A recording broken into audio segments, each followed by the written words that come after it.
Hi friends, എവർക്കും Xylem B S സിയുടെ YouTube current affairs സെഷനിലേക്ക് ഹൃദ്യമായ ഹാർദമായ സ്വാഗതം.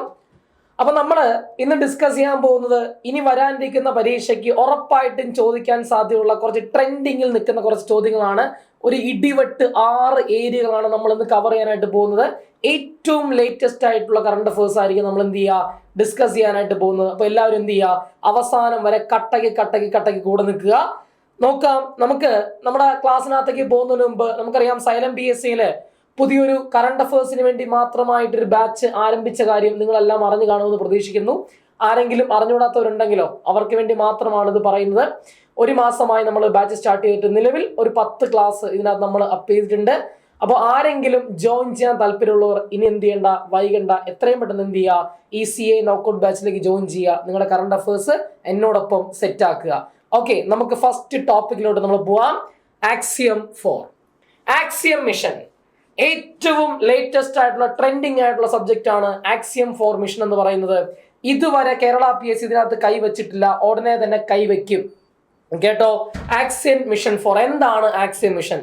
എടാ, നാസ, അതുപോലെ തന്നെ ISRO, അതുപോലെ തന്നെ യൂറോപ്യൻ ബഹിരാകാശ ഏജൻസി ESA അഥവാ യൂറോപ്യൻ സ്പേസ് ഏജൻസി എന്നറിയപ്പെടുന്ന യൂറോപ്യൻ ബഹിരാകാശ ഏജൻസി, അതുപോലെ തന്നെ ഹംഗേറിയൻ സ്പേസ് ഓഫീസ് എന്നിവ സംയുക്തമായി നടത്തിയ, അല്ലെങ്കിൽ ഇവർ തമ്മിലുള്ള സഹകരണത്തിന്റെ ഭാഗമായിട്ട് നടത്തിയ ദൗത്യമാണ് ഈ പറയപ്പെടുന്ന ആക്സിയം 4 മിഷൻ എന്ന് പറയുന്നത്. ആരൊക്കെയാടാ? ഒന്ന് നാസയുണ്ട്, അതുപോലെ തന്നെ ISRO ഉണ്ട്, അതുപോലെ തന്നെ യൂറോപ്യൻ ബഹിരാകാശ ഏജൻസി ആയിട്ടുള്ള ESA ഉണ്ട്, അതുപോലെ തന്നെ ഹംഗേറിയൻ സ്പേസ് ഓഫീസ് ഉണ്ട്. ഇവർ 4 പേരും കൂടി ചേർന്ന് ആരംഭിച്ച, ഇവർ തമ്മിലുള്ള സഹകരണത്തിന്റെ ഭാഗമായി നടത്തിയ ദൗത്യമാണ് ആക്സിയം 4 ദൗത്യം എന്ന് പറയുന്നത്. ഹൂസ്റ്റണിലെ സ്വകാര്യ കമ്പനിയായിട്ടുള്ള ആക്സിയം സ്പേസ് നടത്തുന്ന സ്വകാര്യ ബഹിരാകാശ യാത്രയാണ് ഈ പറയപ്പെടുന്ന ആക്സിയം 4 എന്ന് പറയുന്നത്. എന്നാണ് ഈ പറയുന്ന ആക്സിയം 4 ദൗത്യം വിക്ഷേപിക്കുന്നത് എന്ന് ചോദിച്ചു കഴിഞ്ഞാൽ അത് 2025, കൃത്യമായി പറഞ്ഞാൽ ജൂൺ മാസം 25-ാം തീയതി. ഇതിന്റെ ഭാഗമായിട്ട് 4 പേരെയാണ് നമ്മൾ അന്താരാഷ്ട്ര ബഹിരാകാശ നിലയത്തിലേക്ക് അയക്കുന്നത്. അതിലേക്ക് ഞാൻ വരാം. അതിനു മുന്നേ ഇപ്പൊ വിക്ഷേപിച്ച ജൂൺ മാസം 25-ാം തീയതിയാണെന്ന കാര്യം ഓർക്കുക. വിക്ഷേപണ വാഹനത്തിന്റെ പേര്, ലോഞ്ച് വെഹിക്കിളിന്റെ പേരെന്ത് എന്ന് ചോദിച്ചാൽ അത് സ്പേസ് എക്സിന്റെ ഫാൽക്കൺ 9 ആണ്. അപ്പോ സ്പേസ് എക്സ് നമുക്കറിയാം, എലോൺ മസ്കിന്റെ സ്ഥാപനമാണ് സ്പേസ് എക്സ് അല്ലെ. ആ സ്പേസ് എക്സിന്റെ ഫാൽക്കൺ 9 റോക്കറ്റ് ആണ് ഈ 4 യാത്രികരെ ഈ പറയുന്ന അന്താരാഷ്ട്ര ബഹിരാകാശ നിലയത്തിൽ എത്തിക്കുന്നത് എന്ന കാര്യം ഓർക്കുക. എവിടെ നിന്ന് വിക്ഷേപിച്ചു? വിക്ഷേപണ സ്ഥലത്തിന്റെ പേര് Kennedy space centre, Florida, America. അപ്പൊ അമേരിക്കയിലെ ഫ്ലോറിഡയിലുള്ള കെനഡി സ്പേസ് സെന്ററിൽ നിന്നിട്ടാണ് നമ്മൾ എന്ത് ചെയ്യുന്നത്, വിക്ഷേപിക്കുന്നത്. നമ്മളവിടെ എലോൺ മസ്കിനെ പറ്റി പറഞ്ഞപ്പോൾ ഒരു പോയിന്റ് ഞാൻ അവിടെ പറയാതെ പോകുന്നത് ശരിയല്ല. നമ്മുടെ എലോൺ മസ്ക് അടുത്തിടെ പൊളിറ്റിക്സിൽ കൂടെ ഒരു കൈ നോക്കാനുള്ള ഒരു ശ്രമം നടത്തി ഇല്ലേ. അമേരിക്കയിൽ അദ്ദേഹം ഒരു പുതിയ ഒരു പൊളിറ്റിക്കൽ പാർട്ടി അനൗൺസ് ചെയ്യുന്നു. അമേരിക്കയിൽ എലോൺ മസ്ക് രൂപീകരിച്ച പുതിയ പൊളിറ്റിക്കൽ പാർട്ടിയുടെ പേരെന്ത്?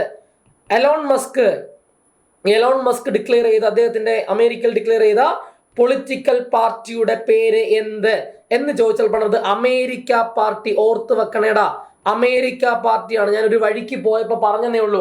അമേരിക്ക പാർട്ടി ആരുടെയാ? എലോൺ മസ്ക് അടുത്തിടെ അമേരിക്കയിൽ പ്രഖ്യാപിച്ച പൊളിറ്റിക്കൽ പാർട്ടിയുടെ പേരാണടാ ഈ പറയപ്പെടുന്ന അമേരിക്ക പാർട്ടി. ഇനി കേൾക്കണേ. അപ്പൊ നമുക്ക് ആക്സിയത്തിലേക്ക് തിരിച്ചു വരാം. പൊളിറ്റിക്കൽ പാർട്ടി പറഞ്ഞു, ഇനി ആക്സിയത്തിലേക്ക് തിരിച്ചു വരാം. വിക്ഷേപിച്ചത് ജൂൺ 25-ന്. വിക്ഷേപണ വാഹനത്തിന്റെ പേര് സ്പേസ് എക്സിന്റെ falcon 9 rocket.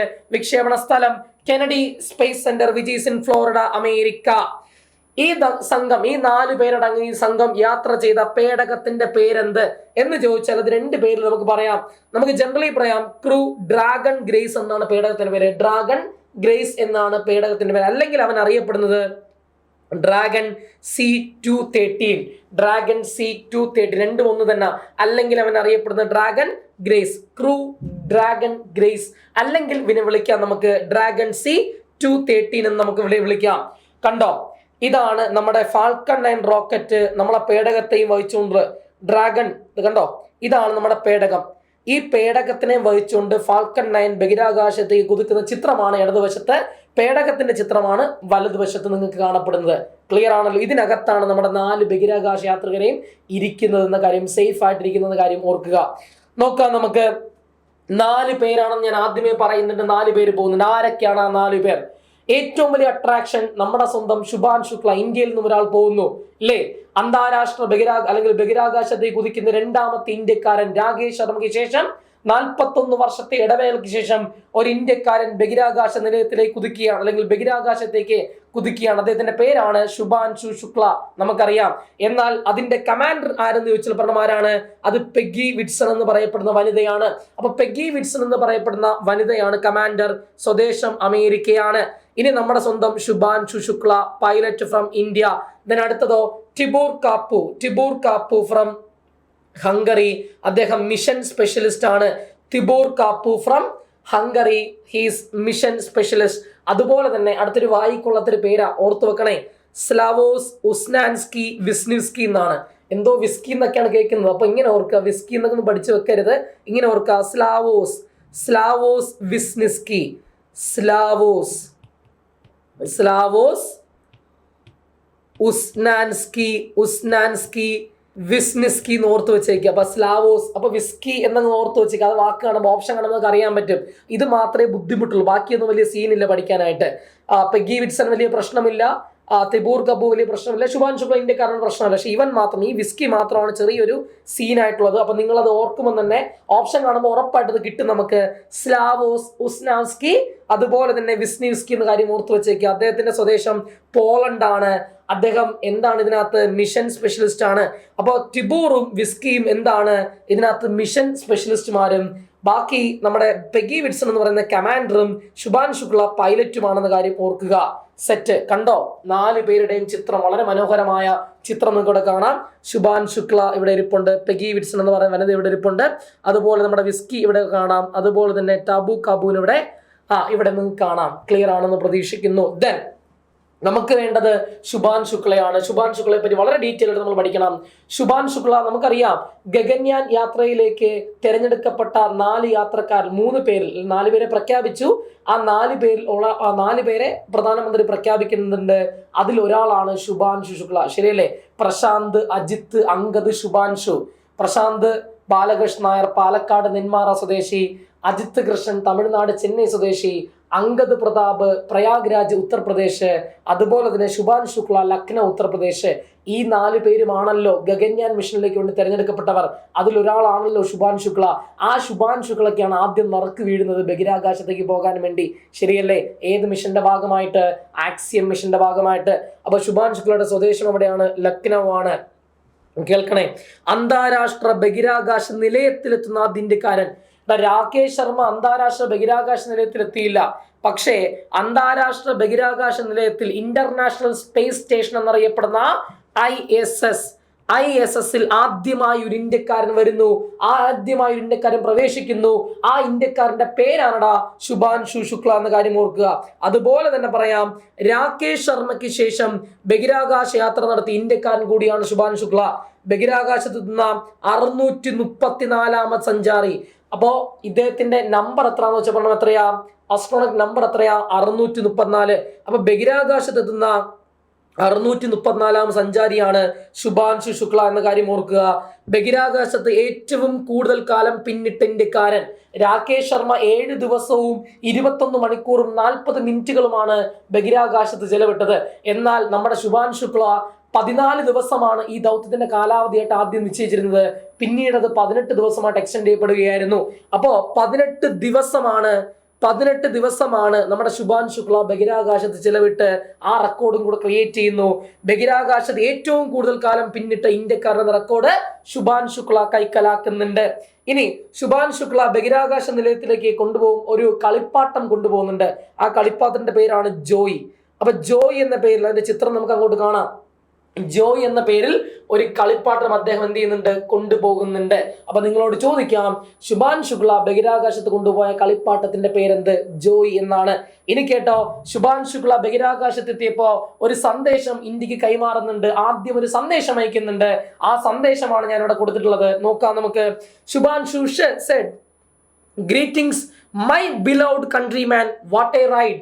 After 41 years, we are back in space. It was a wonderful ride.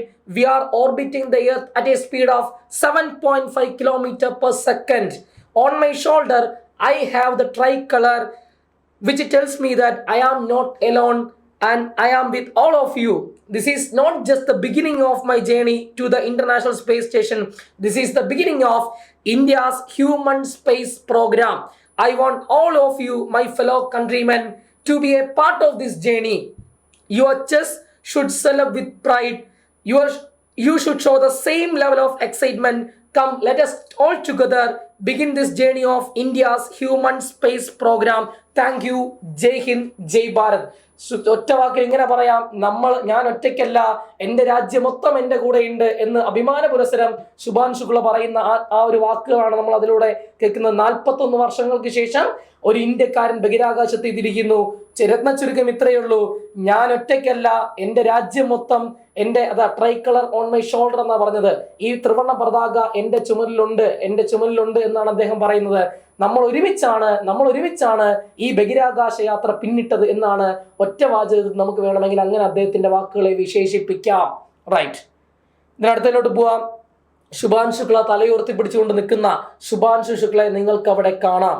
Then അടുത്ത പോയിന്റിലേക്ക് വരാം. കണ്ടോ, ഏതൊരു അച്ഛൻ്റെയും അമ്മയുടെയും ആഗ്രഹമാണ് അവിടെ നിറവേറ്റില്ല. അഭിമാന പുരസ്സരം ഈ പറയുന്ന അച്ഛനും അമ്മയുടെ മുഖത്ത്, അവരുടെ കണ്ണുകളിൽ ആ ഒരു തിളക്കവും ആ ഒരു സന്തോഷവും അഭിമാനവും ഒക്കെ കാണാം, ഇല്ലേ? അപ്പോൾ വലിയൊരു നേട്ടം തന്നെയാണ് തങ്ങളുടെ മകൻ അച്ചീവ് ചെയ്തത് എന്നുള്ള ആ ഒരു മൊമെന്റ് അത് കൊണ്ടുവരാൻ വേണ്ടി തന്നെയാണ് ഞാൻ ആ പിക്ചറോട് ആഡ് ചെയ്തത്. ആ ഒരു മുഹൂർത്തം, അല്ലേ? തൻ്റെ മകൻ രാജ്യത്തിന്റെ നെറുകയിലെത്തുന്ന ആ ഒരു ദൃശ്യം കണ്ടു നിൽക്കുന്ന മാതാപിതാക്കൾ ഏറ്റവും ഭാഗ്യം ചെയ്തവരാണ്. അവരെ നമുക്ക് അവിടെ കാണാം. യെസ്, അടുത്ത പോയിന്റിലേക്ക് വരാം. കണ്ടോ, ഇതാണ് നമ്മൾ പറഞ്ഞ ശുഭാൻശു ശുക്ല കൊണ്ടുപോയ കളിപ്പാട്ടത്തിന്റെ ചിത്രമാണ് നിങ്ങളെ കാണുന്നത്. ശുഭാൻശു ശുക്ലയുടെ കൈകളിലിരിക്കുന്ന ഇത് കണ്ടോ, ഇതാണ് നമ്മുടെ അദ്ദേഹം കൊണ്ടുപോയിട്ടുള്ള ആ ഒരു കളിപ്പാട്ടം. അതിന്റെ പേര് ജോയി എന്ന പേരിലുള്ള കളിപ്പാട്ടമാണ് അദ്ദേഹം കൊണ്ടുപോകുന്നത് എന്ന കാര്യം ഓർക്കുക. ഇതിനടുത്ത പോയിന്റ്, രാകേഷ് ശർമ്മയെ പറ്റി നമുക്കിവിടെ പരാമർശിക്കണം. നമ്മൾ എപ്പോഴും പറയുന്നതാണ് കറണ്ട് അഫെയർ 3 രീതി ചോദ്യം വരാം.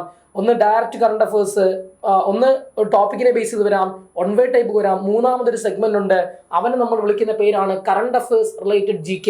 ശുഭാൻശു ശുക്ല ബഹിരാകാശെത്തിയപ്പോൾ ഇനി ചർച്ച ചെയ്യപ്പെടാൻ പോകുന്ന മറ്റൊരു പേരാണ് രാകേഷ് ശർമ്മ. അതുകൊണ്ട് ബേസിക് ആയിട്ട് കുറച്ച് കാര്യങ്ങൾ അറിഞ്ഞു വെച്ചേക്കണേ. രാകേഷ് ശർമ്മയുടെ സ്വദേശം പഞ്ചാബാണ്. നമുക്കറിയാം രാകേഷ് ശർമ്മയാണ് ബഹിരാകാശ യാത്ര നടത്തിയത്, ആദ്യ ഇന്ത്യക്കാരൻ. അദ്ദേഹം എന്നാണ് ആ യാത്ര നടത്തിയതെന്ന് വെച്ച് കഴിഞ്ഞാൽ അത് 1984 ഏപ്രിൽ മാസം 3-ാം തീയതി 1984 ഏപ്രിൽ മാസം 3-ാം തീയതിയാണ് അദ്ദേഹം പോയ ആ ഒരു റഷ്യൻ പേടകത്തിന്റെ പേര് സൊയൂസ് T-11 എന്നാണ്. സൊയൂസ് T-11 എന്ന പേടകത്തിലാണ് അദ്ദേഹം യാത്ര തിരിക്കുന്നത്. രാകേഷ് ശർമ്മ ബഹിരാകാശത്ത് ചെലവിട്ടത് 7 ദിവസം 21 മണിക്കൂർ 40 മിനിറ്റുകളാണ്. ബഹിരാകാശത്തെത്തിയ 634ാമത്തെ വ്യക്തിയാണ് ശുഭാൻശു ശുക്ല എങ്കിൽ 138ാമത്തെ സഞ്ചാരിയാണ് രാകേഷ് ശർമ്മ. അദ്ദേഹത്തിന്റെ നമ്പർ 138 ആണെന്ന കാര്യം ഓർക്കുക. സെറ്റ്.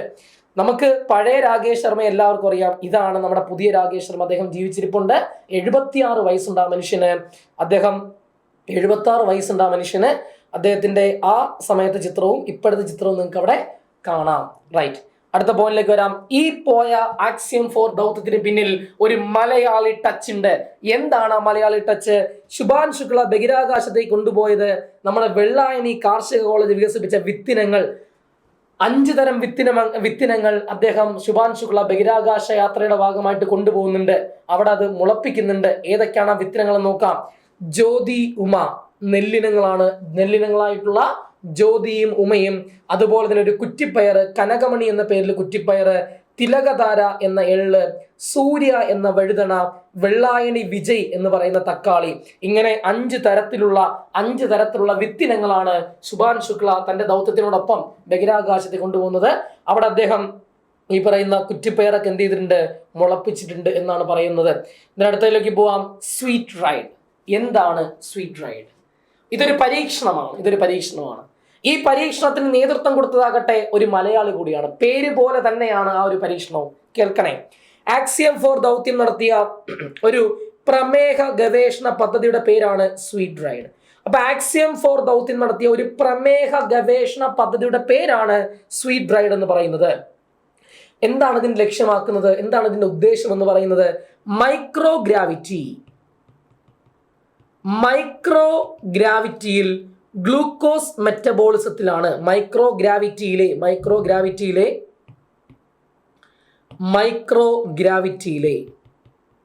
മൈക്രോ ഗ്രാവിറ്റിയിലെ ഗ്ലൂക്കോസ് മെറ്റബോളിസം. ഗ്ലൂക്കോസ് മെറ്റബോളിസത്തിനാണ് ഗവേഷണം ശ്രദ്ധ കേന്ദ്രീകരിക്കുന്നത്. അപ്പം മൈക്രോ ഗ്രാവിറ്റിയിലെ ഗ്ലൂക്കോസ് മെറ്റബോളിസത്തിനാണ് ഈ ഗവേഷണം എന്ത് ചെയ്യുന്നത്, ശ്രദ്ധ കേന്ദ്രീകരിക്കുന്നത്. പ്രമേഹ നിയന്ത്രണത്തെ മൈക്രോ ഗ്രാവിറ്റി എങ്ങനെ ബാധിക്കുന്നു എന്ന് മനസ്സിലാക്കുക എന്നാണ് ഇതിന്റെ ലക്ഷ്യം. ഇതിന്റെ പിന്നിൽ ഒരു മലയാളി ടച്ച് ഉണ്ട്. ആ മലയാളിയുടെ പേരാണ് ഡോക്ടർ ഷംഷീർ വയലിൻ. എവിടെ പോയാലും ഒരു മലയാളി ഉണ്ടെന്ന് പറയുന്നത് പോലെ ഈ ഗവേഷണത്തിന് നേതൃത്വം കൊടുത്തത് ഒരു മലയാളിയാണ്. അദ്ദേഹത്തിന്റെ പേരാണ് ഡോക്ടർ ഷംഷീർ വയലിൽ. ഇദ്ദേഹമാണ് ഈ പറയപ്പെടുന്ന ഡോക്ടർ ഷംഷീർ വയലിൽ എന്ന കാര്യം എന്ത് ചെയ്യുക, അവിടെ ഓർത്ത് വച്ചേക്കുക. ഇനി നമ്മുടെ സംഘം തിരികെ മടങ്ങുകയാണ്. നമ്മുടെ ആക്സിയം 4 ദൗത്യം സംഘം തിരികെ എത്തിയതെന്ന് എന്ന് ചോദിച്ചു കഴിഞ്ഞാൽ അത് 2025 ജൂലൈ മാസം 15-ാം തീയതി 18 ദിവസത്തെ യാത്രയ്ക്ക് ശേഷം അവർ മടങ്ങി വരുന്നുണ്ട്. ഈ പേടകം വന്ന് പതിക്കുന്നത് ഏത് സമുദ്രത്തിലാണ് എന്ന് ചോദിച്ചപ്പോൾ അത് പസഫിക്കിലാണ്. പസഫിക് സമുദ്രത്തിലാണ് ഈ പേടകം വന്ന് പതിക്കുന്നത് എന്ന കാര്യം ഓർക്കുക. കണ്ടോ ആ പേടകം, അവർ അകത്തിരിക്കുന്ന ആ പേടകത്തിന്റെ ദൃശ്യം, പോയ പോലെ വന്ന് വീണടക്കുന്ന ആ ദൃശ്യമാണ് നിങ്ങൾ ആ കാണുന്നത്. പസഫിക് സമുദ്രത്തിലാണ് വന്ന് വീഴുന്നത്. വന്ന് പതിക്കുന്നതാകട്ടെ 2025 ജൂലൈ മാസം 15-ാം തീയതിയാണെന്ന കാര്യം ഓർക്കുക. കണ്ടോ ശുഭാൻ ശുക്ല മടങ്ങിയെത്തുന്ന ശുഭാൻ ശുക്ല നിങ്ങൾക്ക് കാണാം. Shubhan Shukla return from space set. അപ്പോൾ നമ്മൾ ഇത്രയും നേരം പറഞ്ഞത് ആക്സിയം 4-നെ കുറിച്ചാണ്.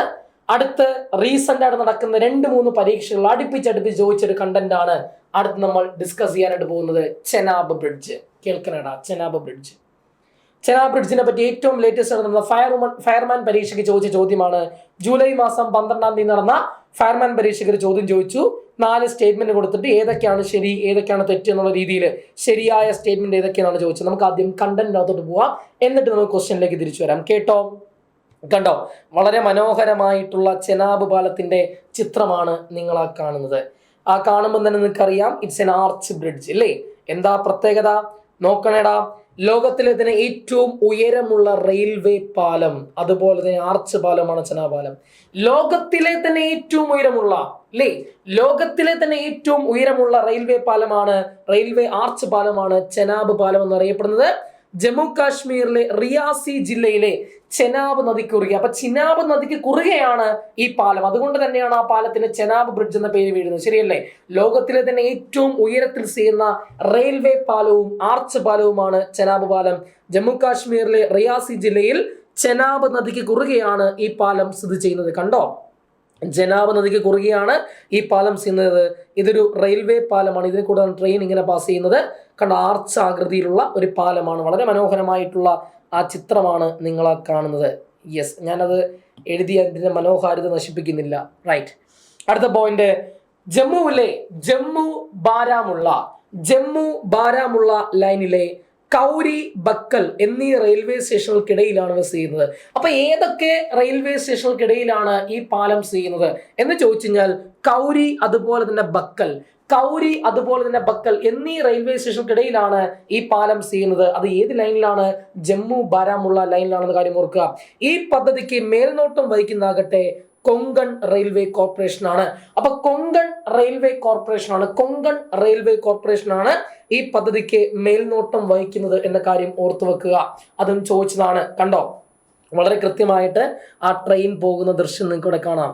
ഓക്കെ അല്ലേ? ഈ കാണുന്നതാണ് നമ്മുടെ ചെനാബ് പാലം എന്ന കാര്യം ഓർക്കുക. ഇതിന്റെ ഡിസൈൻ എന്ന് പറയുന്നത് it's A deck arch bridge ആണ്. അപ്പൊ ഡെക്ക് ആർച്ച് ബ്രിഡ്ജ് ഡിസൈൻ ആണ് എന്ന കാര്യം ഓർക്കുക.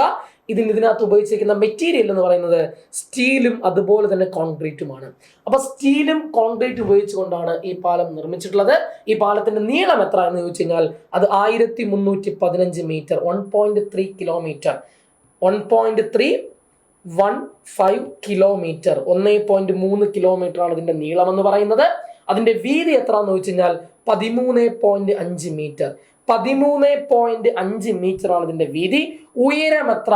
ഏറ്റവും പ്രധാനപ്പെട്ടതാണ്, ഉയരം 359 മീറ്റർ. അതിനകത്തൊരു വാർത്ത ഞാൻ കണ്ടത്, ഈഫൽ ഗോപുരം അറിയാമല്ലോ, ഈഫൽ ടവറിനേക്കാൾ ഉയരമുണ്ട് ഈ പറയപ്പെടുന്ന ആ ചെനാബ് ബ്രിഡ്ജിന്റെ ആ ഒരു പാലത്തിന് എന്ന കാര്യം ഓർക്കുക. ഉയരം 359 മീറ്റർ ആണ്. ഈഫൽ ടവറിനേക്കാൾ ഉയരമുണ്ട് ഇതിനെന്ന കാര്യം ഓർക്കുക. ഇത് ഉദ്ഘാടനം ചെയ്യുന്നത് നമ്മുടെ രാജ്യത്തിന്റെ പ്രധാനമന്ത്രി ശ്രീ നരേന്ദ്രമോദി നേരിട്ടാണ്. 2025 ജൂൺ മാസം 6-ാം തീയതി, കഴിഞ്ഞ മാസം അല്ലേ, 2025 ജൂൺ മാസം 6-ാം തീയതിയാണ് ഈ പറയപ്പെടുന്ന ചെനാബ് പാലം ഉദ്ഘാടനം ചെയ്യപ്പെട്ടെന്ന കാര്യം എന്ത് ചെയ്യുക, ഓർത്ത് വെച്ചേക്കുക. നമുക്ക് ആ സ്റ്റേറ്റ്മെന്റ് പരിശോധിക്കാം. ഒന്നാമത്തെ സ്റ്റേറ്റ്മെന്റ് എന്താ പറയുന്നത്? ഒന്നാമത്തെ സ്റ്റേറ്റ്മെന്റ് പറയുന്നു, യെസ്, റീസി ജില്ലയിലെ ബേക്കൽ കൗരി സ്റ്റേഷൻ ചെയ്യുന്നു. ശരിയാണ്. 359 മീറ്റർ നീളമുള്ള ഉയരമുള്ള നിർമ്മിതി, ലോകത്തിലെ ഏറ്റവും ഉയരം കൂടിയ റെയിൽവേ പാലം. ശരിയാണ്. ബരാമുള്ള ശ്രീനഗർ ഉദ്ധംപൂർ റെയിൽവേ പാതയിലാണ് ചെനാബ് പാലം ചെയ്യുന്നത്. ഇതിന്റെ നീളം 1315 മീറ്റർ നീളമുള്ള പാലത്തിന്റെ പ്രധാന നിർമ്മാണ നോട്ടം കൊങ്കൺ റെയിൽവേ ആണ്. ശരിയാണ്. ഓക്കെ അല്ലേ? അപ്പോൾ എല്ലാ സ്റ്റേറ്റ്മെന്റും ബരാമുള്ള ഉദ്ധംപൂർ റെയിൽവേ പാല ബരാമുള്ള ലൈനിലാണ് ഇത് ചെയ്യുന്ന കാര്യം ഓർക്കുക. അപ്പൊ എല്ലാം ശരിയാണെന്ന നിഗമനത്തിൽ നമുക്ക് എത്തിച്ചേരാം. ഓക്കെ അല്ലേ? റൈറ്റ്. അടുത്ത പോയിന്റിലേക്ക് വരാം. അടുത്ത നമ്മൾ ഡിസ്കസ് ചെയ്യാൻ പോകുന്ന ടോപ്പിക്ക് അഞ്ചുഗഡ് പാലത്തെ പറ്റിയാണ്. അഞ്ചുഗഡ് പാലം ശ്രദ്ധിക്കണേടാ. അഞ്ചുഗഡ് പാലത്തെ പറ്റി പറയുമ്പോൾ കണ്ടോ, ഈ കാണുന്ന വളരെ മനോഹരമായിട്ടുള്ള ആ ഒരു പാലമാണ് നമ്മുടെ അഞ്ചുഗഡ് പാലം എന്നറിയപ്പെടുന്നത്. ഇന്ത്യയിലെ തന്നെ ആദ്യത്തെ കേബിൾ സ്റ്റേഡ് റെയിൽവേ പാലം. ഇന്ത്യയിലെ തന്നെ ആദ്യത്തെ കേബിൾ സ്റ്റേഡ് റെയിൽവേ പാലവും അതുപോലെ തന്നെ ഇന്ത്യയിലെ ഏറ്റവും ഉയരമുള്ള രണ്ടാമത്തെ റെയിൽവേ പാലവുമാണ് അഞ്ചുഗഡ് പാലം എന്ന കാര്യം അവിടെ ഓർക്കുക. അപ്പോ ഇന്ത്യയിലെ തന്നെ ആദ്യത്തെ കേബിൾ സ്റ്റേഡ് റെയിൽവേ പാലവും അതുപോലെ തന്നെ ഇന്ത്യയിലെ തന്നെ ഏറ്റവും ഉയരമുള്ള രണ്ടാമത്തെ, ഏത് കഴിഞ്ഞാൽ ചെനാബ് പാലം കഴിഞ്ഞു കഴിഞ്ഞാൽ ഇന്ത്യയിലെ ഏറ്റവും ഉയരമുള്ള രണ്ടാമത്തെ പാലവുമാണ് ഈ പറയപ്പെടുന്ന അഞ്ചുഗഡ് പാലം എന്ന കാര്യം ഓർക്കുക. ജമ്മു കാശ്മീരിലെ നമ്മുടെ ചെനാബ് നദിയുടെ പോഷക നദിയായിട്ടുള്ള അഞ്ചി നദിക്ക് കുറുകെയാണ് ഇവൻ സ്ഥിതി ചെയ്യുന്നത് എന്ന കാര്യം അവിടെ ഓർക്കുക. അതുപോലെ തന്നെ പറയാം, ജമ്മു ബാരാമുള്ള ലൈനിലെ കത്ര, റീസി എന്നീ സ്റ്റേഷനുകൾക്കിടയിലാണ് ഇവൻ എന്ത് ചെയ്യുന്നത്, സ്ഥിതി ചെയ്യുന്നത്. അപ്പൊ ജമ്മു ബാരാമുള്ള ലൈനിലെ കത്ര, റീസി,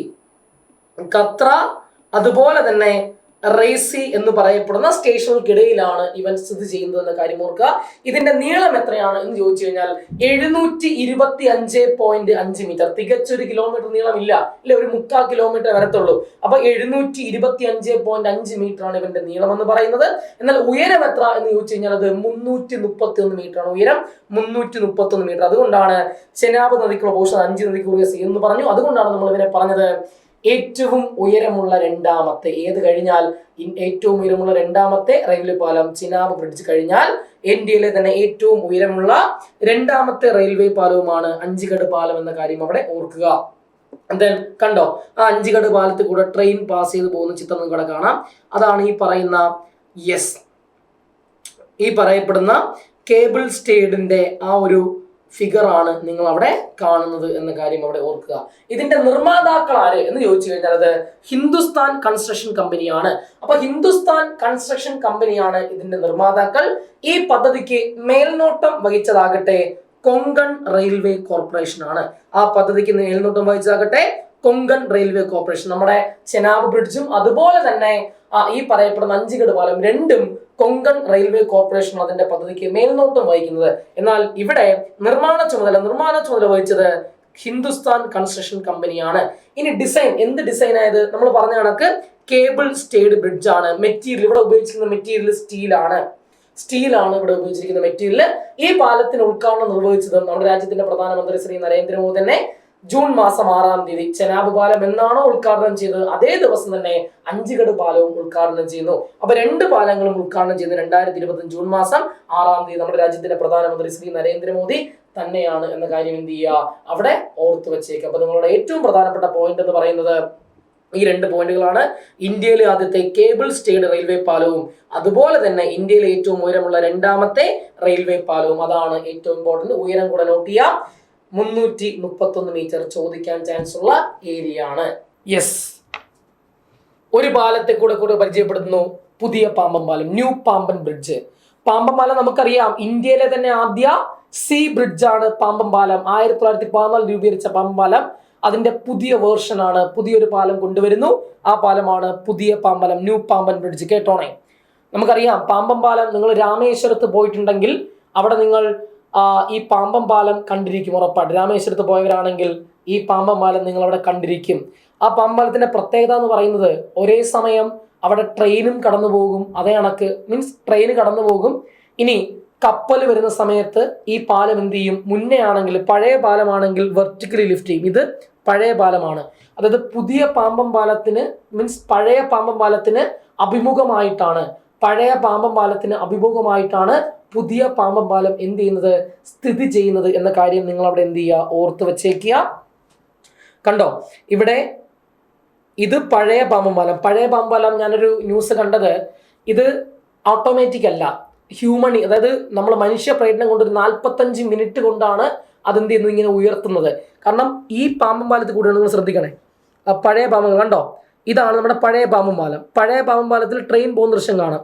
അപ്പൊ ഇവിടെ കൂടെ നമുക്ക് എന്ത് ചെയ്യണം, കപ്പലും പോകണം, ഷിപ്പും പോകണം. അപ്പൊ ഷിപ്പ് പോകാൻ വേണ്ടിയിട്ട് ആ സമയമാകുമ്പോഴത്തേക്ക് ഇത് എന്ത് ചെയ്യും, ഇങ്ങനെ തുറക്കും, വെർട്ടിക്കലി ലിഫ്റ്റ് ഇങ്ങനെ തുറക്കും. അപ്പൊ മുൻപ് ഈ പാലം എന്ത് ചെയ്യായിരുന്നു, മാനുവലി ഒരു 45 മിനിറ്റോളം സമയം എടുത്തിട്ടാണ് ഇത് തുറക്കുകയും പിന്നെ അടയ്ക്കാനായിട്ട് വീണ്ടും 45 മിനിറ്റ് പണിയെടുക്കണം. ഇതാണ് ഞാൻ യൂട്യൂബ് വീഡിയോ കണ്ട, അങ്ങനെയായിരുന്നു. 45 മിനിറ്റ് സമയം പിടിക്കും മാനുവലി. ഇപ്പൊ അങ്ങനെയല്ല, ഓട്ടോമാറ്റഡ് ആണ്. ഇത് ഇങ്ങനെയാണ് തുറന്നിരുന്നതെങ്കിൽ പുതിയ പാമ്പം ഇത് ഇങ്ങനെ ലിഫ്റ്റ് ചെയ്യും. അതിന്റെ ചിത്രം ഇവിടെ കാണാം, വെർട്ടിക്കൽ ലിഫ്റ്റ് കണ്ടോ. ഈ കാണുന്നതാണ് പുതിയ പാമ്പം പാലം, ന്യൂ പാമ്പം ബ്രിഡ്ജ്. ഇതെന്ന് പറയുന്നത് ഓൾഡ്, പഴയത്. ഓക്കെ, അതാണ് നമ്മൾ ആ പോയിന്റ് എന്ന് പറയുന്നത്. ഫസ്റ്റ് വെർട്ടിക്കൽ ലിഫ്റ്റ്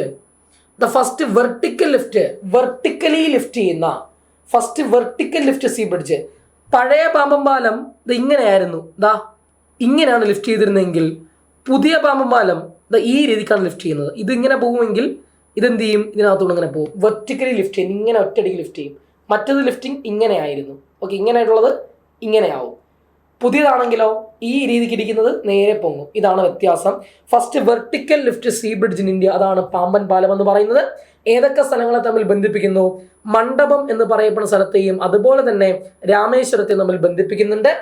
ഇത് ഡിസൈൻ ചെയ്തായിരുന്നു വെച്ചപ്പറഞ്ഞമാരാ, റെയിൽ വികാസ് നിഗം ലിമിറ്റഡ്. അപ്പൊ പുതിയ പാമ്പം പാലം ഡിസൈൻ ചെയ്ത ആര് എന്ന് ചോദിച്ച പറഞ്ഞമാരാണ്, അത് റെയിൽ വികാസ് നിഗം ലിമിറ്റഡ് ആണ്. ഇതിന്റെ നീളം എത്ര എന്ന് ചോദിച്ചു കഴിഞ്ഞാൽ 2.07 കിലോമീറ്റർ, 2.07 കിലോമീറ്റർ ആണ് ഇതിന്റെ നീളം എന്ന് പറയുന്നത്. ഇത് ഉദ്ഘാടനം ചെയ്തത് 2025 ഏപ്രിൽ മാസം 6-ാം തീയതി നമ്മുടെ രാജ്യത്തിന്റെ പ്രധാനമന്ത്രി ശ്രീ നരേന്ദ്രമോദിയാണ് ഉദ്ഘാടനം ചെയ്യുന്നത്. കാര്യം ഓർക്കുക, 2025 ഏപ്രിൽ മാസം 6-ാം തീയതിയാണ് ന്യൂ പാമ്പൻ ബ്രിഡ്ജ് എന്ത് ചെയ്യുന്നത്, ഇനാഗുറേറ്റ് ചെയ്യുന്നത് ഏപ്രിൽ മാസം 6-ാം തീയതി. ഇനി old Pamban bridge opened in February 24, 1914. പഴയ പാമ്പൻ പാലം ഉദ്ഘാടനം ചെയ്തത് 1914 ഫെബ്രുവരി മാസം 24-ാം തീയതി. അന്ന് വന്ന പോയിന്റ് എന്താ, the first sea bridge in India. ഇന്ത്യയിലെ തന്നെ ആദ്യ കടൽപ്പാലം അല്ലേ, ഇന്ത്യയിലെ തന്നെ ആദ്യ കടൽപ്പാലമാണ് പാമ്പൻ പാലം. ഇത് the first vertical lift sea bridge in India, അതാണ് ഈ പറയപ്പെടുന്ന ന്യൂ പാമ്പൻ ബ്രിഡ്ജ് എന്ന കാര്യം ഓർക്കുക. അതിന്റെ ചിത്രം ഇവിടെ കാണാം. ഇത് പഴയ പാമ്പൻ പാലം, ആദ്യം കണ്ടത് പുതിയ പാമ്പൻ പാലം. സെറ്റ്. അടൽ സേതു, മൂന്നാമത്തെ ബ്രിഡ്ജിനെ നമ്മൾ പഠിക്കാൻ പോവാണ്. അടൽ സേതുവിനെ പറ്റി പഠിക്കാൻ പോവാ. അടൽ സേതു കേൾക്കണേ നിങ്ങൾ. ഇന്ത്യയിലെ തന്നെ ഏറ്റവും നീളം കൂടിയ കടൽപ്പാലമാണ് ഈ പറയപ്പെടുന്ന Atal Setu, the longest sea bridge in India. Okay അല്ലേ? അപ്പോ ആദ്യം പറഞ്ഞത് ചെനാബ് പാലം, ലോകത്തിലെ തന്നെ ഏറ്റവും ഉയരമേറിയ റെയിൽവേ പാലം. അടൽ സേതുവിന്റെ പ്രത്യേകത എന്താ, ഇന്ത്യയിലെ തന്നെ ഏറ്റവും നീളം കൂടിയ കടൽപ്പാലമാണ്, സീ ബ്രിഡ്ജ് ആണ് ഈ പറയപ്പെടുന്നത്. സീ ബ്രിഡ്ജ് ആണ് കടൽപ്പാലം, മറ്റത് റെയിൽവേ പാലം. ചെനാബ് എന്ന് പറയുന്നത് റെയിൽവേ പാലമാണ്, ഇവൻ എന്താ, ഇത് കടൽപ്പാലമാണ്. ഇന്ത്യയിലെ ഏറ്റവും നീളം കൂടിയ കടൽപ്പാലമാണ് ഈ പറയപ്പെടുന്ന അടൽ സേതു എന്നറിയപ്പെടുന്നത്. അതിന്റെ ഒഫീഷ്യൽ നെയിം, ഔദ്യോഗിക നാമം എന്ന് പറയുന്നത് അടൽ ബിഹാരി വാജ്പേയി സേവ്രി നവശേവ അടൽ സേതു. അപ്പൊ അടൽ ബിഹാരി വാജ്പേയിയുടെ പേരിലാണ് ഇത് അറിയപ്പെടുന്നത്. അടൽ ബിഹാരി വാജ്പേയി സേവ്രി നവശേവ അടൽ സേതു എന്നാണ് ഇതിന്റെ ഔദ്യോഗിക നാമം. ഇതിന് മുന്നേ അറിയപ്പെടുന്നത്, അല്ലെങ്കിൽ ഒരു പേരിൽ കൂടെ ഇവൻ അറിയപ്പെടുന്നുണ്ട്, മുന്നേ അറിയപ്പെടുന്ന പേര് മുംബൈ ട്രാൻസ് ഹാർബർ ലിങ്ക്. ഈ മുംബൈ ട്രാൻസ് ഹാർബർ ലിങ്കിനെയാണ് അടൽ സേതു അല്ലെങ്കിൽ അടൽ ബിഹാരി വാജ്പേയിയുടെ പേരിൽ റീനെയിം ചെയ്യുന്നത്. അപ്പൊ ആദ്യ നാമം എന്തായിരുന്നു, മുംബൈ ട്രാൻസ് ഹാർബർ ലിങ്കിനെയാണ് അടൽ ബിഹാരി വാജ്പേയി റീനെയിം ചെയ്ത് ഇപ്പോൾ അടൽ സേതു എന്ന പേരിൽ അറിയപ്പെടുന്നത്. ഇത് ഏതൊക്കെ സ്ഥലങ്ങളെ തമ്മിൽ ബന്ധിപ്പിക്കുന്നു എന്ന് ചോദിച്ചു കഴിഞ്ഞാൽ, മുംബൈയിലെ ഷിവ്രി എന്ന് പറയപ്പെടുന്ന സ്ഥലത്തെയും നവി മുംബൈയിലെ നവശേവ എന്ന് പറയപ്പെടുന്ന സ്ഥലത്തെയും തമ്മിൽ ബന്ധിപ്പിക്കുന്നുണ്ട്. അപ്പോൾ മുംബൈയിലെ ഷിവ്രി എന്ന് പറയപ്പെടുന്ന സ്ഥലത്തെയും നവി മുംബൈയിലെ നവശേവ എന്ന് പറയപ്പെടുന്ന സ്ഥലത്തെയും തമ്മിൽ ഇവൻ ബന്ധിപ്പിക്കുന്നുണ്ട്. പാലത്തിന്റെ ആകെ നീളം എന്ന് പറയുന്നത് 21.8 മീറ്റർ. ചില സ്ഥലങ്ങളിൽ 22 കാണാം, പക്ഷെ ആക്ച്വൽ റേറ്റ് വാല്യൂ എന്ന് പറയുന്നത് 21.8 ആണ്. 21.8 മീറ്റർ ആണ് ഇവന്റെ നീളം. എന്നാൽ കടലിന് മുകളിലൂടെയുള്ള, ഇത് കരയിലും കടലിലുമായിട്ടാണ് നിൽക്കുന്നത്, കടലിന് മുകളിലൂടെ നീളം എത്രയാണെന്ന് വെച്ചാൽ പറഞ്ഞാൽ എത്രയാ? ആകെ നീളം കിലോമീറ്റർ ആണ്, 21.8 കിലോമീറ്റർ ആണ്, മീറ്റർ അല്ല, 21.8 കിലോമീറ്റർ ആണ്. ഇവൻ കടലിന് മുകളിലൂടെയുള്ള നീളം എത്ര എന്ന് ചോദിച്ചു കഴിഞ്ഞാൽ അത് 16.5 കിലോമീറ്ററും ആണ്. ഇനി ഇവന്റെ വീതി എത്രയാണെന്ന് വെച്ചാൽ പറഞ്ഞാൽ എത്രയാ? 27 മീറ്റർ ആണ് ഇവന്റെ വീതി, 27 മീറ്റർ ആണ്. ഇത് ഉദ്ഘാടനം ചെയ്യുന്നത് 2024 ജനുവരി മാസം 12-ാം തീയതി നമ്മുടെ രാജ്യത്തിന്റെ പ്രധാനമന്ത്രി ശ്രീ നരേന്ദ്രമോദിയാണ് ഉദ്ഘാടനം ചെയ്യുന്നത്. 2024 ജനുവരി മാസം 12-ാം തീയതി ഉദ്ഘാടനം ചെയ്യുന്നു. കണ്ടോ, ഇവിടെ നമുക്ക് കാണാം, വ്യക്തമായി കാണാം നമുക്ക് ഈ പാലം. കണ്ടോ നിങ്ങൾ ഈ പാലം, ഈ പോകുന്ന പാലം കണ്ടോ? ഇത് കൃത്യമായിട്ട് കരയിലും അതുപോലെ തന്നെ കടലിലുമായിട്ടാണ് നിൽക്കുന്നത്. ഇവിടെ പറഞ്ഞ പോയിന്റ്, കടലിന് മുകളിലൂടെയുള്ള നീളം എത്രയാണെന്ന് വെച്ചാൽ പറഞ്ഞാൽ എത്രയാ? 16.5 കിലോമീറ്ററും ബാക്കി ഈ പറയുന്ന 21.8 ബാക്കി കരയിലുമാണെന്ന കാര്യം ഓർക്കുക. സെറ്റ്. അപ്പൊ 3 പാലം പഠിച്ചേ. ചെനാബ് പാലം, പുതിയ പാമ്പം പാലം, ഇപ്പൊ ഏതാ? അടൽ സേതു. 3 പഠിച്ച് കൺഫ്യൂഷൻ ഒഴിവാക്കാനാണ് 3 എന്ത് ചെയ്തത്? അവിടെ തന്നെ പറഞ്ഞു വെച്ചത്. 4 ടോപ്പിക്കായി. 5ാമത്തെ ടോപ്പിക്കിലേക്ക് വരാം. ഏറ്റവും പ്രധാനപ്പെട്ട, വിലപ്പെട്ട, ഇന്ത്യ നടന്ന ഏറ്റവും വലിയൊരു ദുരന്തമായി പ്രഖ്യാപിക്കപ്പെടേണ്ട സംഭവമാണ് അഹമ്മദാബാദ് പ്ലെയിൻ ദുരന്തം. ശരിയല്ലേ? അഹമ്മദാബാദിലെ എയർ ഇന്ത്യ വിമാനം തകർന്നു വീണ ആ സംഭവമാണ് നമ്മൾ അടുത്ത് പഠിക്കാനായിട്ട് പോകുന്നത്. Ahmedabad plain crash. കേട്ടോണേ, ആ ചിത്രം എയർ ഇന്ത്യ വിമാനം ജസ്റ്റ് ഒന്ന് എടുത്ത് ഒരു 40 സെക്കൻഡ് ആവുന്നതിന് മുന്നേ തന്നെ തകർന്ന് അടുത്തുള്ള ഒരു ഹോസ്പിറ്റലിന്റെ ക്യാൻറ്റീനിലേക്ക് വന്ന് പതിക്കുന്ന ദൃശ്യമാണ് നമ്മൾ കണ്ടത്. അതിനകത്ത് ആകെ മൊത്തം 242 യാത്രക്കാരുണ്ടായിരുന്നു. അതിൽ 230 പേര് പാസഞ്ചേഴ്സും 12 പേര് അതിനകത്തുണ്ടായിരുന്ന ജീവനക്കാരും, പൈലറ്റ് അടക്കമുള്ള 12 പേർ ജീവനക്കാരുമായിരുന്നു. അതിൽ ഒരേ ഒരാൾ മാത്രമാണ് രക്ഷപ്പെട്ടത്. ബാക്കി എല്ലാവരും മരണപ്പെട്ടു പോയി. അതുപോലെ വന്ന് പതിച്ച വിമാനം വന്ന് വീണ ഹോസ്റ്റലിൽ ഭക്ഷണം കഴിച്ചുകൊണ്ടിരുന്ന കുട്ടികളുടെ മുകളിലേക്കാണ് ഇതിൻ്റെ വന്ന് വീഴുന്നത്. അങ്ങനെ കുറേ ആൾക്കാർ, 19ഓളം കുട്ടികൾ എന്ത് ചെയ്യുന്നുണ്ട്? ദാരുണമായിട്ട് മരണപ്പെട്ട സംഭവമാണ് ഈ പറയപ്പെടുന്ന അഹമ്മദാബാദ് പ്ലെയിൻ ദുരന്തം എന്ന് പറയുന്നത്. നോക്കാം, എന്നാണ് ഈ പറയപ്പെടുന്ന അഹമ്മദാബാദ് വിമാന അപകടം നടന്നത് എന്ന് ചോദിച്ചു കഴിഞ്ഞാൽ അത് 2025 ജൂൺ മാസം 12-ാം തീയതിയാണ്. അപകടത്തിൽപ്പെട്ട ആ എയർ ഇന്ത്യ വിമാനത്തിന്റെ പേര് air India flight 171, air India flight 171, അല്ലെങ്കിൽ അവന്റെ പേര് എന്താണ്? Boeing 7878 dream liner. ഒന്നുകിൽ നിങ്ങളോട് എയർ ഇന്ത്യ 171 എന്ന ഓപ്ഷനിൽ കാണും, അല്ലെങ്കിൽ ഓപ്ഷൻ ഇങ്ങനെ ഉണ്ടാവും, ബോയിങ് വിമാനമാണ് തകരുന്നത്. എയർ ഇന്ത്യയുടെ ബോയിങ് വിമാനം ബോയിങ് 7878 ഡ്രീം ലൈനർ എന്ന് പറയപ്പെടുന്ന വിമാനമാണ് തകർന്നു വീഴുന്നത് എന്ന കാര്യം ഓർക്കുക. ഇത് നമുക്കറിയാം, അഹമ്മദാബാദിലെ സർദാർ പട്ടേൽ, ഗുജറാത്തിലെ തന്നെ ഏറ്റവും വലിയ വിമാനത്താവളമായിട്ടുള്ള അഹമ്മദാബാദിലെ സർദാർ വല്ലഭായ് പട്ടേൽ വിമാനത്താവളത്തിൽ നിന്നാണ് ഇത് ടേക്ക് ഓഫ് ചെയ്യുന്നത്. എങ്ങോട്ടേക്കാണ് യാത്ര തിരിച്ചത്? ലണ്ടനിലേക്കാണ്. ലണ്ടനിലെ ഗാറ്റ്വിക് എയർപോർട്ടിനെ ലക്ഷ്യമാക്കിക്കൊണ്ട് കുതിച്ചുയർന്ന വിമാനമാണ് തകർന്നത് എന്ന കാര്യം ഓർക്കുക. വിമാനത്താവളം എവിടെ നിന്നാണ് ഇത് ടേക്ക് ഓഫ് ചെയ്തത്? സർദാർ വല്ലഭായ് പട്ടേൽ അന്താരാഷ്ട്ര വിമാനത്താവളം അഹമ്മദാബാദ്. ഗുജറാത്തിലെ തന്നെ ഏറ്റവും വലിയ വിമാനത്താവളമാണ് ഈ പറയപ്പെടുന്ന സർദാർ പട്ടേൽ വിമാനത്താവളം. ആകെ യാത്രക്കാർ 242 പേർ, അതിൽ 230 പാസഞ്ചേഴ്സും ബാക്കി 12 പേര് അതിനകത്തുള്ള ക്രൂവുമാണ് എന്ന കാര്യം ഓർക്കുക. ക്യാപ്റ്റന്റെ പേര് സുമിത് സബർവാൾ. അപ്പോൾ ഈ പറയുന്ന എയർ ഇന്ത്യ വിമാനം ഉയർത്തിയ ആ ക്യാപ്റ്റന്റെ പേര് സുമിത് സബർവാൾ എന്നാണ്. അതിന്റെ ഫസ്റ്റ് ഓഫീസറിന്റെ പേര് ക്ലൈവ് കുന്ദർ എന്നാണ്. വളരെ മികച്ച എന്താ പറയുക, എക്സ്പീരിയൻസ്ഡ് ആയിട്ടുള്ള ആൾക്കാർ തന്നെയാണ് 2 പേരും എന്ന കാര്യം ഓർക്കുക. അവസാനം ഒരു അന്വേഷണ കമ്മീഷൻ ഇത് വന്നത്, ഇന്ധനം കൊടുക്കേണ്ട ഫ്യൂൽ ടാങ്ക് സ്വിച്ച് ഓഫ് ആയിരുന്നു എന്നാണ് അതിൻ്റെ ആദ്യം വരുന്ന നിഗമനങ്ങളിലൊന്ന്. ഫൈനലൈസ് ആയിട്ടില്ല. ഇപ്പം അറിയാൻ കഴിയുന്നത് ആ ഫ്യൂൽ ടാങ്കിലേക്ക് പോകുന്ന എന്താ പറയുക, ഫ്യൂൽ ടാങ്കിലേക്ക് ഇന്ധനം പോവേണ്ടിരുന്നതാണ്, അത് ഓഫായിരിക്കുകയായിരുന്നു. അതുകൊണ്ടാണ് വിമാനം തകരാനുള്ള കാരണമെന്നാണ് അറിയുന്നത്. അങ്ങനെ വിമാനം, ഇവർക്കറിയാം അപകടം മണത്തുനിന്ന് അറിഞ്ഞപ്പോഴത്തേന് ഇവരൊരു സന്ദേശം അയക്കുന്നുണ്ട്. ആ അപകട സന്ദേശത്തിന്റെ പേരാണ് മെയ്ഡേ കോൾ. കേൾക്കണേ, മെയ്ഡേ കോൾ. ഇത് 2 പേരെയും കാണാം, സുമിത് സബർവാൾ അതുപോലെ തന്നെ ക്ലൈവ് കുന്ദർ. 2 പേരുടെയും ചിത്രം നിങ്ങൾക്ക് അവിടെ കാണാം. അപകട മുന്നറിയിപ്പ് നൽകിക്കൊണ്ടുള്ള സന്ദേശമാണ് മെയ്ഡേ കോൾ. മെയ്ഡേ കോൾ മുഴക്കും മുമ്പ് ഈ മെസ്സേജ് എത്തിയപ്പോൾ തന്നെ വിമാനം തകർന്നു കഴിഞ്ഞിരുന്നു. അതായത് അപകട മുന്നറിയിപ്പ് പറയുന്ന വേണ്ടിയിട്ടുള്ള ഒരു മെസ്സേജ്, ഒരു ശബ്ദ സന്ദേശം അവർ അയക്കുന്നുണ്ട്. ആ ശബ്ദ സന്ദേശത്തിന്റെ പേരാണ് മെയ്ഡേ. ചോദിക്കാൻ ചാൻസ് ഉണ്ട്. മെയ്ഡേ സന്ദേശം മുഴക്കി, പക്ഷെ അതിനുള്ളിൽ തന്നെ ആ വിമാനം തകരുകയായിരുന്നു. ഇനി അപകടത്തിൽപ്പെട്ട് മരണപ്പെട്ട 242 പേരില് ഒരു 242 യാത്രക്കാരില് 242 പേരില് ഒരു ഗുജറാത്തിന്റെ മുൻ മുഖ്യമന്ത്രി ഉണ്ടായിരുന്നു. അദ്ദേഹത്തിന്റെ പേര് വിജയ് രൂപാണി എന്നാണ്. അപ്പൊ അപകടത്തിൽ മരണപ്പെട്ട മുൻ ഗുജറാത്ത് മുഖ്യമന്ത്രിയുടെ പേര് വിജയ് രൂപാണി എന്ന ഗുജറാത്തിന്റെ മുൻ മുഖ്യമന്ത്രി അതിനകത്ത് മരണപ്പെടുന്നുണ്ടെന്ന കാര്യം ഓർക്കുക. ഞാൻ പറഞ്ഞു 242 യാത്രക്കാരിൽ ഒരേ ഒരാൾ മാത്രമേ രക്ഷപ്പെട്ടുള്ളൂ. ആ രക്ഷപ്പെട്ട ചിത്രങ്ങളൊക്കെ നമ്മൾ കണ്ടതാണ്. ആ വ്യക്തിയുടെ പേര്, അദ്ദേഹം ഒരു ബ്രിട്ടീഷ് പൗരനാണ്. അദ്ദേഹത്തിന്റെ പേര് വിശ്വഷ് കുമാർ രമേശ് എന്നാണ്. വിശ്വഷ് കുമാർ രമേശ്.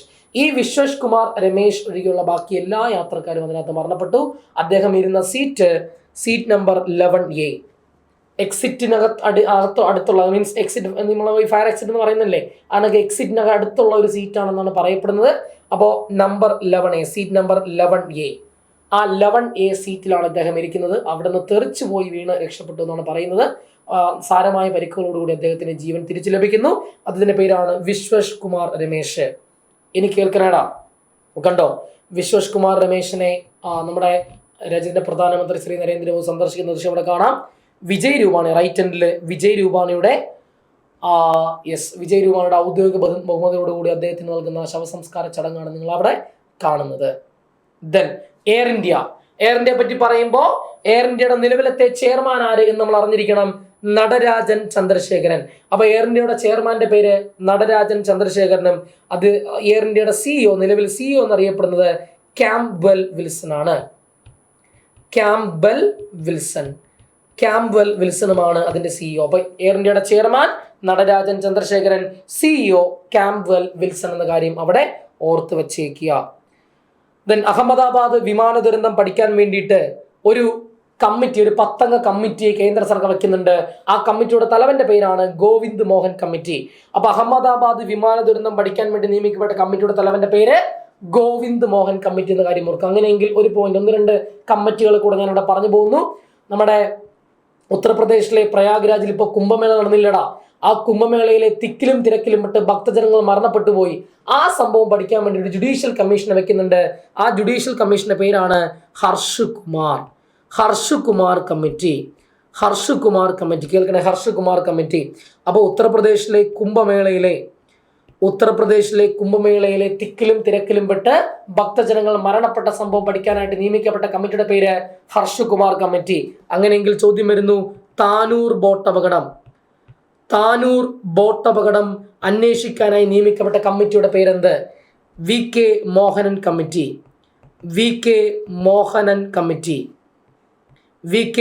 കമ്മിറ്റി. അപ്പൊ താനൂർ ബോട്ട് അപകടം അന്വേഷിക്കാനായിട്ട് നിയമിക്കപ്പെട്ട കമ്മിറ്റിയുടെ പേരാണ് വി കെ മോഹൻ കമ്മിറ്റി. ഓർത്ത് വെക്കണേ അവിടെ. Then the last topic, ICC test championship 2025. Test championship നമുക്കറിയാം 2019 ആദ്യമായിട്ട് ICC ടെസ്റ്റ് ചാമ്പ്യൻഷിപ്പ് എന്നൊരാശയം മുന്നോട്ട് വെക്കുന്നത്. അങ്ങനെ നോക്കുമ്പോൾ ഇത്തവണ അരങ്ങേറുന്നത് ഇത് ടെസ്റ്റ് ചാമ്പ്യൻഷിപ്പിന്റെ 3ാമത്തെ എഡിഷനാണ്. നമുക്കറിയാം ഒരു ടെസ്റ്റ് ക്രിക്കറ്റിന്റെ കാലാവധി എന്ന് പറയുന്നത്, ദൈർഘ്യം എന്ന് പറയുന്നത് 5 ദിവസം പിടിക്കും അല്ലേ. ടെസ്റ്റ് ക്രിക്കറ്റിന്റെ ദൈർഘ്യം എന്ന് പറയുന്നത് 5 ദിവസമാണ്. അപ്പോൾ ടെസ്റ്റ് ചാമ്പ്യൻഷിപ്പ് എന്ന് പറയുമ്പോൾ അത്രയും ദിവസം പിടിക്കും. 2 കൊല്ലം നീണ്ടു നിൽക്കുന്നതാണ് ടെസ്റ്റ് ചാമ്പ്യൻഷിപ്പ് എന്ന കാര്യം എന്ത് ചെയ്യുക, ഓർക്കുക. ഏകദിനം പോലെയോ 2020 വേൾഡ് കപ്പ് പോലെയോ അല്ല. ടെസ്റ്റ് ചാമ്പ്യൻഷിപ്പ് 2 കൊല്ലം നീണ്ടു നിൽക്കുന്ന ഒരു ഇവന്റ് ആണെന്ന കാര്യം ആദ്യമേ തന്നെ മനസ്സിലാക്കുക. അപ്പൊ ആ ടെസ്റ്റ് ചാമ്പ്യൻഷിപ്പിന്റെ 3ാമത്തെ എഡിഷനാണിത്. പ്രഥമ ജേതാക്കൾ, ആദ്യത്തെ എഡിഷനിൽ ജേതാക്കളായി മാറുന്നത് ന്യൂസിലാൻഡാണ്. അന്ന് ഇന്ത്യയെ പരാജയപ്പെടുത്തിക്കൊണ്ട് ന്യൂസിലാൻഡ് ആദ്യം കപ്പടിക്കുന്നു. വർഷം 2019-21, ഫൈനൽ നടന്നത് 2021. രണ്ടാമത് ചാമ്പ്യന്മാരാവുന്നത് വീണ്ടും റണ്ണറപ്പായത് ഇന്ത്യയാണ്. ഇന്ത്യയെ പരാജയപ്പെടുത്തിക്കൊണ്ട് ഫൈനലിൽ ഓസ്ട്രേലിയ രണ്ടാമത് ജേതാക്കളായി മാറുന്നു. വർഷം 2021-23 കാലഘട്ടം 23 ഫൈനൽ നടക്കുന്നു. പിന്നെ ഇപ്പോൾ നടക്കുന്നത് 2023 മുതൽ 25 വരെയുള്ള സീസണിലെ ഫൈനലാണ്. ഇത്തവണ നടക്കുന്നത് 2021 ജൂൺ 16 മുതൽ 2025 ജൂൺ 14 വരെ നടക്കുന്നു. ആകെ പങ്കെടുത്ത ടീമുകളുടെ എണ്ണം 9 ടീമുകൾ. ഈ 9 ടീമുകളും കൂടെ ചേർന്ന് ഫൈനൽ ഉൾപ്പെടെ എത്ര മത്സരങ്ങൾ നടന്നു എന്ന് ചോദിച്ചു കഴിഞ്ഞാൽ 70 മത്സരങ്ങൾ നടക്കുന്നുണ്ട്. ഫൈനലിന്റെ വേദി ക്രിക്കറ്റിന്റെ മെക്ക എന്നറിയപ്പെടുന്ന ലോർഡ്സ് ക്രിക്കറ്റ് ഗ്രൗണ്ട്, ഇംഗ്ലണ്ടിലെ ലോർഡ്സിൽ വെച്ചാണ് ഫൈനൽ അരങ്ങേറുന്നത്. ഫൈനലിൽ ഏറ്റുമുട്ടിയത് ആരൊക്കെ? Australia versus South Africa. South ആഫ്രിക്കയും ഓസ്ട്രേലിയയും തമ്മിൽ ഏറ്റുമുട്ടുന്നു. ശ്രദ്ധിച്ചു കേൾക്കണേ. സൗത്ത് ആഫ്രിക്ക ടീമിനെ പറ്റി നമുക്കറിയാം. വലിയ ദൗർഭാഗ്യങ്ങളുള്ള ടീമാണ് സൗത്ത് ആഫ്രിക്ക. വലിയ കിരീടങ്ങളൊന്നും അവകാശപ്പെടാനില്ലാത്ത ടീമാണ് സൗത്ത് ആഫ്രിക്ക. എല്ലാ ടൂർണമെന്റിലെയും മികച്ച ടീമായി വന്ന് അവസാനം ഫൈനലിലോ സെമി ഫൈനലിലോ വീഴുന്ന സൗത്ത് ആഫ്രിക്കൻ ടീമിനെ, കണ്ണീരോടുകൂടി വിട പറയുന്ന ടീമിനെ നമ്മൾ കണ്ടിട്ടുണ്ട്. ആ സൗത്ത് ആഫ്രിക്കൻ ടീമിനെ ഉയർത്തെഴുന്നേൽപ്പാണ് ഈ ടെസ്റ്റ് ചാമ്പ്യൻഷിപ്പിൽ കണ്ടത്. അവർ 1998 ആണ് ഏറ്റവും ആദ്യമായിട്ട് അവർക്കൊരു ICC ചാമ്പ്യൻസ് ട്രോഫി ലഭിക്കുന്നത്. ചാമ്പ്യൻസ് ട്രോഫി പ്രഥമ ചാമ്പ്യൻസ് ട്രോഫി ക്രിക്കറ്റ് ചാമ്പ്യന്മാരായ ടീമാണ് സൗത്ത് ആഫ്രിക്ക 98. അതിനുശേഷം അവർക്കൊരു ടൂർണമെന്റ് കിരീടം ലഭിച്ചിട്ടില്ല. 27 വർഷങ്ങൾക്ക് ശേഷം 27 വർഷത്തെ സൗത്ത് ആഫ്രിക്കയുടെ മെഡൽ ദാരിദ്ര്യത്തിന് അന്തിമമാകുന്നു ഈ ടെസ്റ്റ് ചാമ്പ്യൻഷിപ്പിലൂടെ. അങ്ങനെ സൗത്ത് ആഫ്രിക്ക 5 വിക്കറ്റിന് ഓസ്ട്രേലിയയെ പരാജയപ്പെടുത്തുന്നുണ്ട്. നോക്കണേ, കിരീടമുയർത്തി നിൽക്കുന്ന സൗത്ത് ആഫ്രിക്കൻ ടീമിനെ നിങ്ങൾക്ക് അവിടെ കാണാം. ദെൻ സൗത്ത് ആഫ്രിക്കയുടെ ആ ക്യാപ്റ്റന്റെ പേര് ടെംബ ബൗമ. നോക്കണേടാ, ഒരുപാട് വംശീയ അധിക്ഷേപങ്ങൾ നേരിടേണ്ടി വന്ന കറുത്ത വർഗ്ഗക്കാരനാണെന്ന പേരിൽ ഒരുപാട് വംശീയ അധിക്ഷേപങ്ങൾ നേരിടേണ്ടി വന്ന താരമാണ് ടെംബ ബൗമ. ആ ടെംബ ബൗമ തന്നെ സൗത്ത് ആഫ്രിക്കയ്ക്ക് കിരീടമുയർത്തുമ്പോൾ അതൊരു പക്ഷേ കാലത്തിന്റെ കാവ്യനീതിയാവാം. കേൾക്കണേ, അങ്ങനെ സൗത്ത് ആഫ്രിക്കയുടെ ക്യാപ്റ്റന്റെ പേര് ടെംബ ബൗമ, ഓസ്ട്രേലിയയുടെ ക്യാപ്റ്റന്റെ പേര് പാറ്റ് കമിൻസ്. ഇനി ഇത്തവണ ഫൈനലിലെ താരമായി മാറിയതാര് എന്ന് ചോദിച്ചാൽ പറഞ്ഞത് എയ്ഡൻ മാർക്രം. സൗത്ത് ആഫ്രിക്കയുടെ എയ്ഡൻ മാർക്രമാണ് ഫൈനലിലെ താരം. ഇനി ഈ ടൂർണമെന്റിൽ ഏറ്റവും കൂടുതൽ റൺസുകൾ നേടിയ താരം, അതായത് 2023-25 ഈ സീസണിൽ ഏറ്റവും കൂടുതൽ റൺസുകൾ നേടിയ താരമായി മാറുന്നത് ഇംഗ്ലണ്ടിന്റെ ജോ റൂട്ട് ആണ്. 1968 റൺസുകൾ അദ്ദേഹം നേടുന്നുണ്ട്. അങ്ങനെയെങ്കിൽ ഈ ടൂർണമെന്റിൽ ഏറ്റവും കൂടുതൽ വിക്കറ്റുകൾ നേടിയ താരമാര് എന്ന് ചോദിച്ചാൽ പറഞ്ഞത് പാറ്റ് കമിൻസ് ആണ്. ഓസ്ട്രേലിയയുടെ ക്യാപ്റ്റനായ പാറ്റ് കമിൻസ് 80 വിക്കറ്റുകൾ അദ്ദേഹം നേടുന്നുണ്ട്. കണ്ടോ, സൗത്ത് ആഫ്രിക്കയുടെ ക്യാപ്റ്റനായ ടെംബ ബൗമയുടെ ചിത്രം ഇവിടെ കാണാം. ഇത് പാറ്റ് കമിൻസ്. അപ്പൊ നമ്മൾ ഇന്ന് ഡിസ്കസ് ചെയ്തത് ഏറ്റവും വിലപ്പെട്ട 7 ടോപ്പിക്കുകളാണ് നമ്മൾ വരിയായിട്ട് ഇന്ന് പഠിച്ച് സെറ്റാക്കി വെച്ചത്. നമ്മൾ ആദ്യം ഡിസ്കസ് ചെയ്ത ടോപ്പിക് എന്ന് പറയുന്നത് ആക്സിയം 4 ആണ് അല്ലെ. ആദ്യം ഡിസ്കസ് ചെയ്തത് ആക്സിയം 4 മിഷനെ പറ്റിയാണ്. ആക്സിയം 4 മിഷൻ ആദ്യം പഠിച്ചു. അതിനുശേഷം നമ്മൾ ഡിസ്കസ് ചെയ്ത ടോപ്പിക് എന്ന് പറയുന്നത് ചെനാബ് ബ്രിഡ്ജ് ആണ്.